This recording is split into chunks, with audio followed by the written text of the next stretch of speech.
नमस्कार,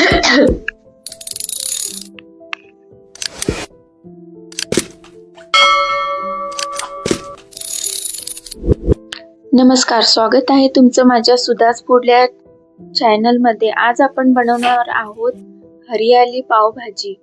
या पावभाजीसाठी मी बटाटे 1 मोठी वाटी आणि फ्लॉवर 1 मोठी वाटी आणि वटाणा 1 मोठी वाटी, गाजर 1 वाटी याप्रमाणे सर्व भाज्या आपण कुकरमध्ये शिजवून घेणार आहोत। इथे मी तोपर्यंत पालक गरम पाण्यामध्ये थोडं ब्लांच करून घेतलाय आणि आता बर्फाच्या पाण्यामध्ये आपल्याला घालायचं आहे, जेणेकरून पालकाचा कलर एकदम हिरवा राहील।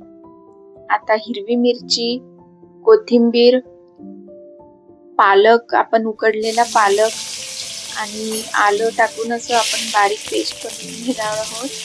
इथे मी कढईमध्ये तेल तापत ठेवलं, त्यामध्ये मोहरी, जिरे, हिंग, कांदा आणि आलं लसूणची पेस्ट घालून छान परतून घ्यायचं आहे आपल्याला। कांदा आपला चांगला गोल्डन होईपर्यंत थोडी हळद घातली, गरम मसाला, जिरे आणि धनापूड आणि इथे मी मिरचीला मिरची घातली थोडी,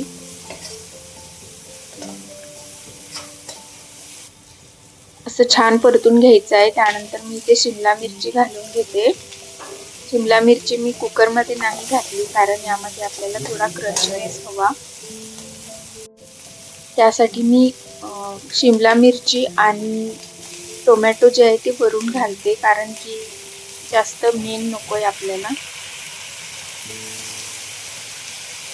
आता हे छान परतून घ्यायचं आहे। जर तुम्हाला हिरवा टोमॅटो मिळेल तर तुम्ही हिरवा टोमॅटो घाला, इथे लाल टमाटर वापरले। आता यामध्ये लाल तिखट घातले मी आणि छान असं हलवून घ्यायचंय। आता पावभाजी मसाला घालून घेतलाय,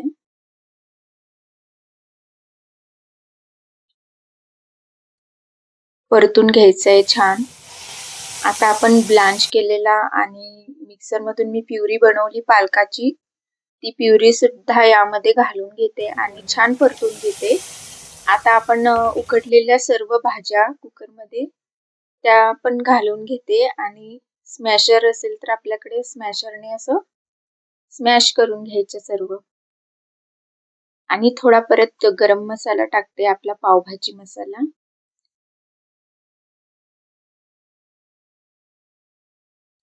मीठ घातलंय चवीपुरतं, छान असं स्मॅश करून घ्यायचंय आपल्याला। आपल्याला जर आणखी पण एक टिप सांगते मी, जर तुम्ही पालेभाज्या आधी घाला आणि त्यानंतर मग पालक प्युरी घाला, जेणेकरून कलर आणखी हिरवा दिसेल।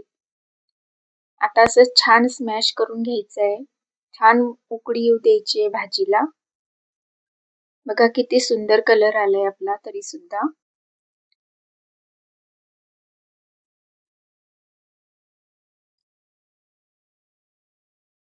हवं असल्यास आपण यामध्ये थोडं गरम पाणी घालू शकता, मला एवढाच थिकनेस हवाय।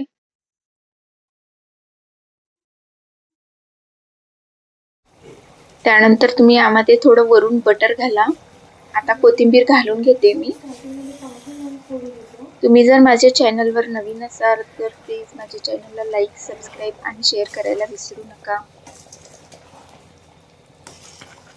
कोथिंबीर घातल्यानंतर थोडी उकळी आल्यानंतर आपली पावभाजी तयार आहे। व्हिडिओ पूर्ण